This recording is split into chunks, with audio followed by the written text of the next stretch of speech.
ایران نے 22ویں روز بھی امریکی اور اسرائیلی جارحیت پر جوابی کارروائیوں کا سلسلہ جاری رکھا ہوا ہے۔ پاسداران انقلاب نے گزشتہ 24 گھنٹوں کے دوران 5 امریکی اڈوں سمیت 55 مقامات پر حملوں کا دعویٰ کیا ہے۔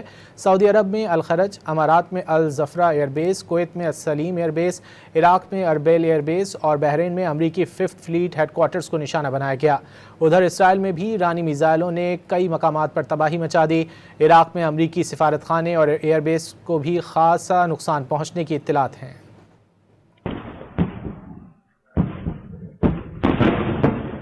امریکہ اور اسرائیلی جارحیت کے جواب میں ایران کا دفاعی محاذ آج بھی گرم ہے۔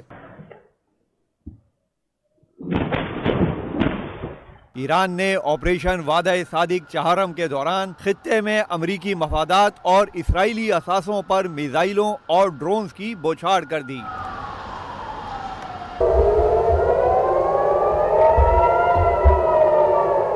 ایرانی میزائلوں کی گھن گرج سے صہیونیوں کی نیندیں اڑ گئیں اور وہ جان بچانے کے لیے زیر زمین بنکرز میں دبک گئے۔ دوسری جانب تل ابیب سمیت مختلف مقامات پر تباہی و بربادی کے آثار ہیں۔ ادھر پاسداران انقلاب نے گزشتہ 24 گھنٹوں کے دوران 5 امریکی اڈوں سمیت 55 مقامات پر حملوں کا دعویٰ کیا ہے۔ سعودی عرب میں الخرج، امارات میں الزفرہ ایئر بیس، کویت میں السلیم ایئر بیس، عراق میں اربیل ایئر بیس اور بحرین میں امریکی 5th فلیٹ ہیڈ کوارٹر کو نشانہ بنایا گیا۔ ایرانی فورسز کے بغداد میں وکٹوریہ ایئر بیس پر ڈرون حملے کے بعد بیس کا بڑا حصہ خوفناک آگ کی لپیٹ میں آ گیا۔ پریس ٹی وی نے ڈرون حملے کی ویڈیو جاری کر دی جس میں شعلے بھڑکتے دکھائی دے رہے ہیں۔ بیس کا ریڈار سسٹم بھی جلتا دیکھا جا سکتا ہے۔ بغداد ایئرپورٹ کے قریب امریکی سفارت خانے پر بھی ڈرون حملہ ہوا۔ عراقی سیکورٹی فورسز کے مطابق حملے کے بعد آگ لگ گئی اور دور تک دھواں پھیل گیا۔ اربیل میں حریر ایئر بیس کے 3 اہم اور حساس مقامات کو نشانہ بنایا گیا جہاں امریکی فضائی سرگرمیاں تقریباً 95% تک کم ہو گئیں۔ عراقی مزاحمت کاروں نے امریکی ایئر بیس پر ریڈار سسٹم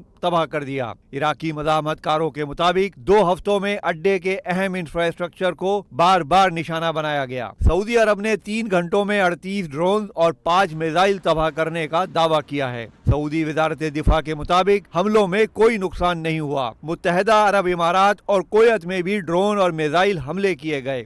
دونوں ممالک کے مختلف مقامات پر دھماکے سنائی دیے۔ دبئی حکام کا کہنا ہے کہ شہر کے بعض حصوں میں سنے جانے والے دھماکے کامیاب فضائی دفاعی کارروائیوں کا نتیجہ تھے۔ کویت کی وزارت دفاع نے کہا کہ وہ ایرانی میزائلوں اور ڈرون حملوں سے نمٹ رہے ہیں۔